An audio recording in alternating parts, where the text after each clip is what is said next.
नमस्कार, मुस्कान के साथ आप सुन रहे हैं मिस्सी के प्रोडक्शन द्वारा पेश किया हुआ अनदेखा साथी पॉडकास्ट 2।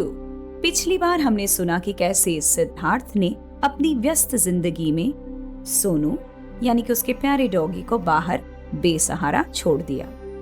ठंड और भूख से बेहाल सोनू की मुलाकात मोती नाम के एक बूढ़े कुत्ते से हुई, जिसने उसे जीवन की कठोर सबक सिखाए और सोनू की दुनिया बदलने लगी। मोती ने सोनू को सिखाया कि कूड़ेदानों से खाना कैसे ढूंढते हैं, बारिश और धूप से बचने के लिए कहाँ छुपते हैं और सबसे जरूरी इंसानों से कैसे दूरी बनाए रखते हैं। सोनू, जो कभी प्यार और लाड़ में पला था, अब हर आहट पर चौंकता था, हर इंसान को शक की निगाह से देखता था।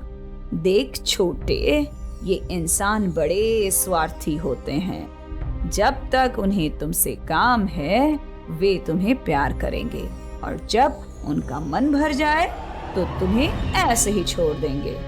मोती की बात सुन सोनू उदासी से कहता है, लेकिन मेरा मालिक वो तो ऐसा कभी नहीं था।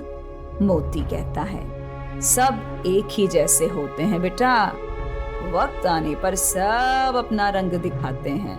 इसी तरह दिन बीतते गए। सोनू अब पहले जैसा मासूम और खुशमिजाज नहीं रहा। उसकी सुनहरी फर धूल और गंदगी से भर गई थी। उसकी आंखों में अब वो प्यार भरी चमक नहीं थी जो कभी सिद्धार्थ को देखकर हुआ करती थी। सोनू अब एक आवारा कुत्ते की तरह जीने लगा था, हर पल अपनी सर्वाइवल के लिए संघर्ष करता हुआ। और फिर एक दिन जब सोनू और मोती एक व्यस्त सड़क के किनारे खाने की तलाश कर रहे थे, सोनू की नजर अचानक एक जानी पहचानी शक्ल पर पड़ी। वो उसका मालिक सिद्धार्थ था। सिद्धार्थ तेजी से एक चिंतित आवाज में बोलता है, सोनू सोनू सोनू, तुम कहाँ हो? मैंने तुम्हें हर जगह ढूंढा, कहाँ छुपे हुए हो सोनू? बाहर आ जाओ। सिद्धार्थ की आवाज सुनकर सोनू का दिल एक पल के लिए मानो धड़कना भूल गया था। वो दौड़ना चाहता था, अपने मालिक के पास जाना चाहता था, लेकिन तभी मोती के शब्द सोनू के कानों में जैसे गूंज उठे और फिर उसने अपनी हालत देखी। वो गंदा था, थका हुआ था, एक आवारा कुत्ते की तरह दिख रहा था, बिल्कुल लाचार और बिल्कुल बेहाल। सिद्धार्थ तभी अचानक सोनू को देखकर बड़बड़ाते हुए बोला, ये कैसा गंदा कुत्ता मेरे आसपास घूम रहा है? पता नहीं मेरा सोनू कहाँ चला गया। सिद्धार्थ ने सोनू को नहीं पहचाना। उसने उसकी शक्ल तो देखी, लेकिन शायद उसकी हालत देखकर पहचानने से इनकार कर दिया और फिर तेजी से आगे बढ़ गया, सोनू सोनू पुकारता हुआ। सोनू की आवाज एक टूटी हुई भौंक में बदल गई। वहीं वो खड़ा रहा, अपनी नम आंखों से सिद्धार्थ को जाते हुए देखता रहा। उसके दिल में एक अजीब सी टीस उठी। ये वही इंसान था जिसे उसने कभी अपना सब कुछ माना था और आज वही इंसान उसे पहचान भी नहीं रहा था।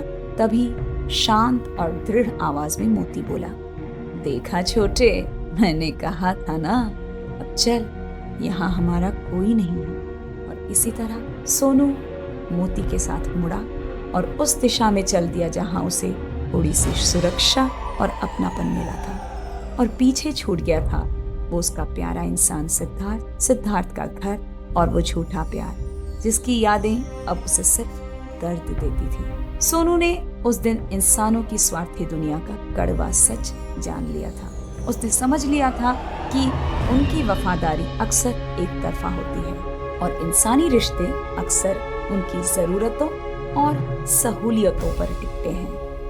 तो यही थी सिद्धार्थ और उसके डॉगी सोनू की कहानी। तो आपको कैसी लगी ये भावनात्मक कहानी, जहां इंसानी रिश्तों के बारे में थोड़ी सी सच्चाई बताने की कोशिश की गई है। और इस कहानी से हम ये बताना चाहते हैं कि किस तरह हम इंसानों को अपने अंदर एक बार झांक कर देखने का वक्त आ गया है। नहीं तो शायद सोनू की तरह पूरी दुनिया ही हमसे बिछड़ जाएगी और हम अकेले रह जाएंगे, यूं ही बेसहारा, अकेले और दुनिया से रूठे हुए। वैसे हर सच्चाई पर पॉजिटिव नोट बनना जरूरी नहीं है। तो चलिए इसी सेल्फ एनालाइजिंग नोट के साथ आज की कहानी यहीं समाप्त होती है। दूसरी और कहानी और पॉडकास्ट और अनुभव लेकर मैं मुस्कान आपके समक्ष जरूर हाजिर होंगी। Till then, take care, bye bye and a happy day from मिसिकी प्रोडक्शंस। Thank you.